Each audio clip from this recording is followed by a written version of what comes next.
ចឹងនៅក្នុងថ្ងៃនេះលោកគ្រូរើសយក3ដែលមកបង្រៀនដល់ទាំងអស់គ្នានិងញ៉ៃឲ្យទាំងអស់គ្នាយល់ចឹងនៅក្នុង3នេះគឺជាមូលដ្ឋានសំខាន់ដែលយើងសិក្សាភាសាអង់គ្លេសចឹងអ្នកសិក្សាភាសាអង់គ្លេសទាំងអស់គឺត្រូវតែយល់នៅចំណុចទាំង3នេះព្រោះវាគឺជាចំណេះដឹងសំខាន់សម្រាប់អ្នកសិក្សាភាសាអង់គ្លេសទាំងអស់អញ្ចឹងទី1គឺលោកគ្រូនិយាយអំពី subject pronouns ចឹង subject pronoun គឺជាសព្វនាមប្រធានណា subject pronoun ហៅថាសព្វនាមប្រធាន possessive adjectives ចឹងកន្លែងនេះគឺ possessive adjectives គឺគេហៅថាគុណនាមកម្មសិទ្ធិវានៅមាន possessive pronouns មួយទៀតប៉ុន្តែលោកគ្រូអត់បញ្ចូលទេដោយសារតែវាអត់ទាន់សូវសំខាន់សម្រាប់ការយល់ដឹងដំបូងប៉ុន្តែនៅក្នុងមេរៀនទៅមុខទៀតគឺយើងនឹងមានណាបាទអញ្ចឹងកន្លែងនេះយើងហៅថា possessive adjectives មានន័យថាគុណនាមដែលបង្ហាញពីកម្មសិទ្ធិឬក៏គុណនាមកម្មសិទ្ធិខាងស្ដាំគេនេះគឺ object pronouns សព្វនាមកម្មបទណា object pronouns ប្រែថាសព្វនាមដែលជាកម្មបទអញ្ចឹងអ្វីទៅជាប្រធានសព្វនាមប្រធានគឺជាអ្នកដែលមានសកម្មភាពឬក៏អ្នកដែលមានទង្វើណាអ្នកដែលមានសកម្មភាពអ្នកដែលមានទង្វើណាអាហ្នឹងគឺគេហៅថាប្រធានហើយតើបានទេហ្នឹងគឺគេហៅថាប្រធានហើយទីទៀតគឺមានឧទាហរណ៍ឲ្យអញ្ចឹងគុណនាមដែលជាកម្មសិទ្ធិអ្វីទៅដែលជាគុណនាមដែលជាកម្មសិទ្ធិគុណនាមបង្ហាញពីកម្មសិទ្ធិគឺយើងបង្ហាញថារបស់អ្វីមួយជាកម្មសិទ្ធិរបស់បុគ្គលនឹងលើកឧទាហរណ៍ថាម៉ែនេះរបស់ខ្ញុំឃើញទេកម្មសិទ្ធិរបស់ខ្ញុំរបស់គាត់របស់នាងអញ្ចឹងណាទាំងអស់ហ្នឹងគឺជាកម្មសិទ្ធិអីចំណែកសព្វនាមដែលជាកម្មបទអ្វីទៅដែលជាសព្វនាមដែលជាកម្មបទសព្វនាមជាកម្មបទគឺមានន័យថាអ្នកដែលទទួលរងអំពើហ្នឹងគឺគេហៅថាទទួលរងអំពើពីប្រធានដើម្បីយល់ច្បាស់ណាទាំងអស់គ្នាទី1គឺត្រូវចាំនៅអត្ថន័យនិយមន័យសំខាន់ដែលលោកគ្រូប្រាប់មិញណាអញ្ចឹងទី1កន្លែងនេះគឺត្រូវចាំថាបើសិនជាគេសួរថាដូចម្ដេចដែលថាសព្វនាមប្រធានចំណុចដែលទាំងអស់គ្នាត្រូវចាំថាប្រធានគឺជាអ្នកដែលមានសកម្មភាពជាអ្នកមានទង្វើឬក៏ជាអ្នកមានអំពើទៅលើកម្មបទយើងឆ្លើយបែបហ្នឹងអ្វីទៅដែលជាគុណនាមកម្មសិទ្ធិណា possessive adjectives គឺជាណាគុណនាមកម្មសិទ្ធិគឺជាប្រភេទគុណនាមដែលបង្ហាញអំពីកម្មសិទ្ធិអាហ្នឹងគឺវាបែបហ្នឹងវាងាយស្រួលទេចុះអ្វីទៅដែលជាគេហៅថាសព្វនាមជាកម្មបទសព្វនាមជាកម្មបទគឺជាអ្នកដែលទទួលរងអំពើពីប្រធានឥឡូវយើងមើលពីភាពខុសគ្នាតាក់ទងជាមួយនឹងប្រធានតាក់ទងជាមួយនឹងកម្មសិទ្ធិហើយតាក់ទងជាមួយនឹងកម្មបទប្រធានកន្លែងប្រធានយើងមើលខ្ញុំគឺ I ហ្នឹងគឺខ្ញុំតោះនេះ I ខ្ញុំដល់ពេលរបស់ខ្ញុំ my គឺរបស់ខ្ញុំដល់ពេលខ្ញុំដែលនៅពេលដែលខ្ញុំដើរតួទៅជាកម្មបទវិញណាគឺយើងមិនប្រើពាក្យ I ទេខ្ញុំដូចគ្នាប៉ុន្តែយើងអត់ប្រើពាក្យ I ទេគឺ me តោះនេះគឺ me យើងដែលលើគេនិយាយថា can you help me នេះគឺគេប្រើ me នេះតែអ្នកអាចជួយខ្ញុំបានទេមិន can you help I ណាអូខេអញ្ចឹងយើងកាន់តែយល់ហើយមែនទេហ្នឹងហើយចាប់ផ្ដើមយល់ហើយមួយទៀតយើងមើលពាក្យhe នៅពេលដែលដើរតួជាពាក្យថាគាត់ណានៅពេលដែលដើរតួជាសព្វនាមប្រធានមានន័យថានៅពេលដែលទម្រង់ជាប្រធានគឺ he ដល់ពេលកម្មសិទ្ធិគឺ his ប្រែថារបស់គាត់ដល់ពេលទៅជាកម្មបទគឺ him តោះនេះគឺ him មិនមែន he ទៀតទេណាគឺទៅជា him យើងមើលពាក្យនាងឬក៏គាត់ប្រើសម្រាប់មនុស្សស្រីណា she ហ្នឹងគឺនាងឬក៏គាត់សម្រាប់មនុស្សស្រីដល់ពេលរបស់នាងគឺ her របស់នាងដល់ពេលទៅជាកម្មបទគឺ her ដូចគ្នាណា her ដូចគ្នាមិន she ទេតោះនេះយើងមើលកន្លែង it ហ្នឹងគឺប្រែថាវានៅណាជាប្រធានគឺ it ដល់ពេលទៅជាកម្មសិទ្ធិគឺ is គឺមានខ្យល់ s ណា is គឺមានអក្សរ s គឺ is ដល់ពេលទៅជាកម្មបទគឺ it គឺ it ដូចនឹងប្រធានដែរតោះនេះនឹងអញ្ចឹងទម្រង់ប្រធាននិងទម្រង់កម្មបទគឺដូចគ្នាគឺ it តែមួយឯង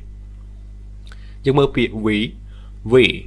ហ្នឹងគឺប្រែថាពួកយើងណាពួកយើងគឺសំដៅលើគ្នាយើងមានគ្នាចាប់ពី2នាក់ឡើងទៅយើងអាចនិយាយថាពួកយើងបានហើយអញ្ចឹង we នៅពេលដែលទៅជាកម្មសិទ្ធិគឺ our ហ្នឹងគឺប្រែថារបស់ពួកយើងឧទាហរណ៍ថា our books គឺសៀវភៅរបស់ពួកយើងអញ្ចឹងណាបាទដល់ពេលទៅជាកម្មបទទៅជា us ឃើញទេអញ្ចឹង us តោះនេះណាហ្នឹងហើយឧទាហរណ៍ថាតើអ្នកអាចជួយពួកយើងបានទេឧទាហរណ៍ថាពួកយើងវែកផ្លូវអញ្ចឹងណាពឹងឲ្យគេជួយអញ្ចឹងណាអញ្ចឹងយើងអាចនិយាយថា can you help us អូខេមិន can you help us មិន can you help we គឺយើងអត់ប្រើ can you help we គឺយើងដាក់ us អញ្ចឹងតិចទៀតយើងនឹងចេះហើយវារបៀបប្រើប្រាស់ទាំងអស់ហ្នឹងអត់ពិបាកអីសំខាន់គឺមូលដ្ឋានហ្នឹងឲ្យយើងយល់សិនយើងមើលពាក្យអ្នកហ្នឹងគឺជាប្រធានគឺ you ដល់ពេលទៅជាកម្មសិទ្ធិគឺ your ហ្នឹងគឺ your របស់អ្នកណាប្រែថារបស់អ្នកគឺ your ដល់ពេលទៅជាកម្មបទគឺ you ដដែល ណាគឺដូចគ្នាដូច it ដែរ it គឺតម្រង់កម្មបត្តិហើយនឹងប្រធានគឺដូចគ្នាដល់ពេល you ដូចគ្នាដែរតោះទេបាទយើងក៏លេខមើលមកកាន់ពាក្យពួកគេគឺអង់គ្លេសយើងហៅថា they ហ្នឹងគឺពួកគេដល់ពេលរបស់ពួកគេទៅជា their ដល់ពេលពួកគេដែរប៉ុន្តែជាតម្រង់កម្មបត្តិទៅជា them តោះនេះ them I saw them under the tree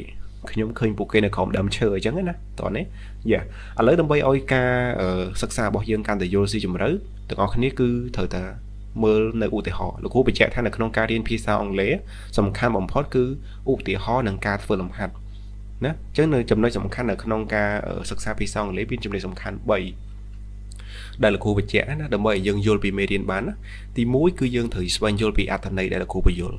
នៅពេលដែលគ្រូបញ្យល់គឺត្រូវចាប់ឲ្យបានកត់ត្រាដាក់ក្នុងសភៅតើតើនឹងអត្ថន័យនៃប្រធានមិនអត្ថន័យនៃកម្មសិទ្ធិមិនអត្ថន័យនៃកម្មបត្តិមិនគឺត្រូវកត់ត្រាទុកហ្នឹងទី1អញ្ចឹងត្រូវយល់នៅអត្ថន័យហ្នឹងបើយើងអត់យល់ទេគឺយើងពិបាកណាយើងពិបាកថ្ងៃក្រោយចង់ទៅបរៀនប្អូនបរៀនសិស្សក៏ពិបាកដែរអញ្ចឹងយើងត្រូវរៀនយល់ពីអត្ថន័យហ្នឹងគឺជាកំណត់ត្រាដែលយើងត្រូវកត់ចំណាំទី1ទី2គឺឧទាហរណ៍ណាឧទាហរណ៍គឺត្រូវមើលឧទាហរណ៍គឺយើងនឹងយល់ហើយយើងរៀនយើងស្ដាប់តែអត្ថន័យតែមួយយើងមិនអាចយល់បានទេយើងយល់បានតែប្រហែលភាគរយទេអញ្ចឹងទាំងអស់គ្នាត្រូវមើលឧទាហរណ៍ដែលគ្រូបញ្យល់ទៀតណាហើយបន្ទាប់ពីឧទាហរណ៍ចំណុចទី3គឺ practice គឺការអនុវត្តដូចជាធ្វើលំហាត់ជាដើមហ្នឹងណាអញ្ចឹងនៅក្នុងកម្មវិធីលោកគ្រូរៀបចំឲ្យមួយស្អាតអស់ហើយអញ្ចឹងទាំងអស់គ្នា follow ទៅតាមកម្មវិធីដែលគ្រូបរៀនគឺទាំងអស់គ្នានឹងទទួលបានចំណេះដឹងចូលមកដល់ចំណុចបន្តគឺយើងនឹងសិក្សាតាក់ទងជាមួយនឹងការលើកពីឧទាហរណ៍អញ្ចឹងនេះនៅក្នុងនេះគឺលោកគ្រូបានរៀបចំឧទាហរណ៍សម្រាប់គ្រប់នៅចំណុចទាំងអស់ដើម្បីឲ្យយើងបានមើលជាគំរូឧទាហរណ៍នេះមិនធ្ងន់ទេណាគឺគ្រូដាក់ឲ្យស្រាលពាក្យប្រយោគស្រាលដើម្បីឲ្យយើងងាយស្រួលយល់លោកគ្រូលើកឧទាហរណ៍យើងមើលឧទាហរណ៍ទី1លោកគ្រូនិយាយពីប្រធានមុនណាI នឹងប្រែថាម៉េច I នេះឃើញអត់ I ប្រែថាខ្ញុំ love អីគេ love ស្រឡាញ់មែនទេធ្លាប់ចេះប្រើហើយមែនទេហ្នឹងហើយនេះយើងសតតែចាស់ហើយ I love her នឹងគឺប្រែថាខ្ញុំស្រឡាញ់នាងណាហេតុអីបានយើងកន្លែងនេះយើងប្រើពាក្យ her ហេតុអីយើងមិនប្រើថា I love she ទៅហេតុអីព្រោះ she នេះគឺជាប្រធានទេប្រធាននឹងអ្នកណាគេអ្នកមានសកម្មភាពស្រឡាញ់អ្នកមានចិត្តស្រឡាញ់អ្នកមានសកម្មភាពស្រឡាញ់គឺខ្ញុំអញ្ចឹងកន្លែងនេះគឺមានន័យថាខ្ញុំនឹងគឺជាប្រធានគឺ I love នឹងគឺស្រឡាញ់ដែលជាកិរិយាណា love គឺស្រឡាញ់ដល់ពេល her នឹងគឺជាបុគ្គលដែលទទួលបាននៅការស្រឡាញ់ពីគេអញ្ចឹងលោកគ្រូនិយាយឲ្យមិញថា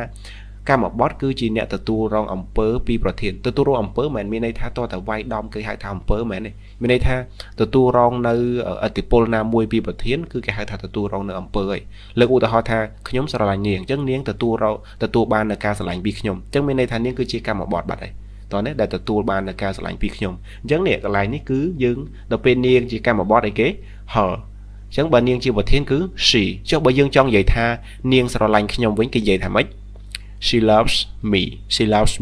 អញ្ចឹងយើងដាក់ពាក្យ she នៅកន្លែងI នេះជំនួសដោយពាក្យ she វិញសួរថាហេតុអីបានកន្លែងនេះយើងមិនដាក់ her love I វិញទៅហេតុអីបើយើងមិនដាក់អញ្ចឹងអត់ត្រូវទេដោយសារអីដោយសារបើសិនជានាងស្រឡាញ់ខ្ញុំមានន័យថានាងគឺជាអ្នកមានចិត្តស្រឡាញ់នាងជាអ្នកមានសកម្មភាពនៃការស្រឡាញ់នឹងមានចិត្តមានទង្វើនៃការស្រឡាញ់នឹងមកមែនអត់ឥទ្ធិពលនៃការស្រឡាញ់គឺនាងជាអ្នកមានមែនទេនាងជាអ្នកមានមកលើខ្ញុំអញ្ចឹងនាងគឺជាប្រធានវិញអញ្ចឹងដល់ពេលខ្ញុំកន្លែងនេះគឺយើងដាក់ដូចទៅជាដាក់ពាក្យ me